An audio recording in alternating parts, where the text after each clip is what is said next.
তো হ্যালো বন্ধুরা, শুভ সন্ধ্যা। আবারও চলে এলাম নতুন একটি ব্লগ নিয়ে। তো তোমরা সবাই কেমন আছো?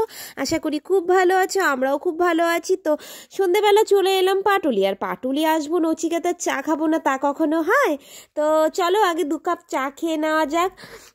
তো সন্ধেবেলা শুয়ে আছি, তো জানি না যে পাটুলি আসবো। তোমাদের দাদা বলছে চলো একটু বেরিয়ে আসি। তো বললাম কোথায় যাব আমি বলছি আমার যাওয়া মানেই তো ওই কুদঘাট ছাড়া তো আর কোথাও যাই না। তো দেখলাম না হু হু করে নিয়ে যাচ্ছে, হেলমেটও নিয়েছে, যে কোথায় যাবে তো আর বলছে না কোথায় যাব। তারপর দেখলাম যে না, পাটুলি চলে এসছে।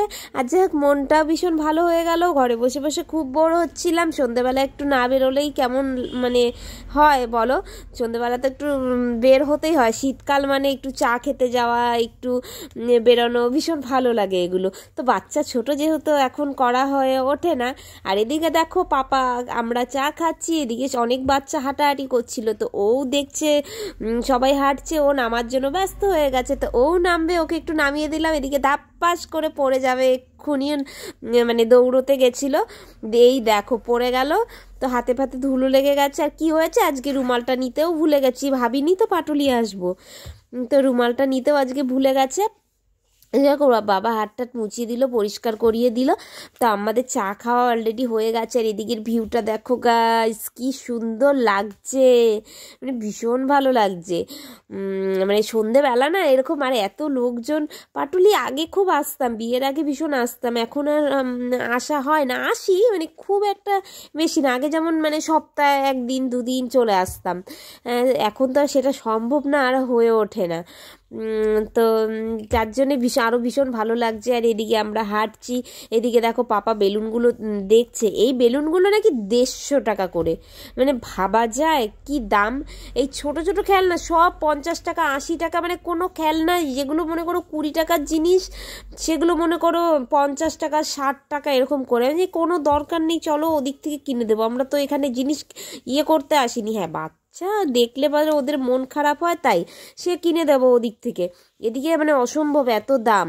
আর এদিকে দেখো, আমি যতবার এই জায়গাটায় আসি ততবার এখানকার ছবি তুলি। আমার এত ভালো লাগে গাইস, কি বলবো, ভীষণ ভালো লাগে। আমি তো ছবি তুলতেই থাকি, আমার খুব ভালো লাগে।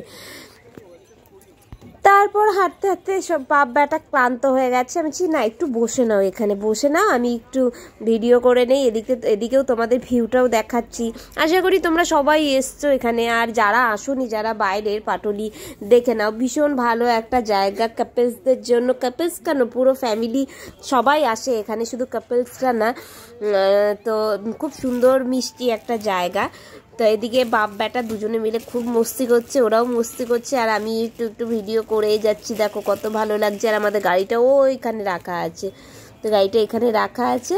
তা ভাবলাম না, আমারও পাটা ব্যথাই করছে। তারপর ওর পাপা বললো না, তোমরা একটু ঘুরে আসো, আমি একটু ভিডিও করে দিই। তো ওর পাপা ভিডিও করে দিচ্ছে। আর ছেলে তো মানে হাঁটার জন্য ব্যস্ত হয়ে গেছে, ও নিজে নিজে হাঁটবে, জানো তো, কারো হাত ধরে হাঁটবে না। আর ভয় লাগে না বলো, এত মানে অডিয়েন্সের মধ্যে ও এভাবে হাঁটছে। এমনি তো 1বার 2বার পড়ে গেছে। তারপর ওকে নিয়ে জোর করে একটু বসছি, আর বলছি আয় আয় চাঁদ মামা টিপ দিয়ে যা, আয় চাঁদ মামা টিপ দিয়ে যা, এই বলে ওর সাথে খেলা করছি। আর বাবা একটু ভিডিও করে দিল। যাকে অনেকক্ষণ আমরা এসছি, অনেকটাই ঘোরাঘুরি করলাম ছেলেকে নিয়ে, বেশ ভালো লাগলো, আনন্দ লাগলো। তো এবারে বেশি লেট করব না, বাড়ি চলে যাব, কারণ পাপাকে খাওয়াতে হবে, তাই বাড়ি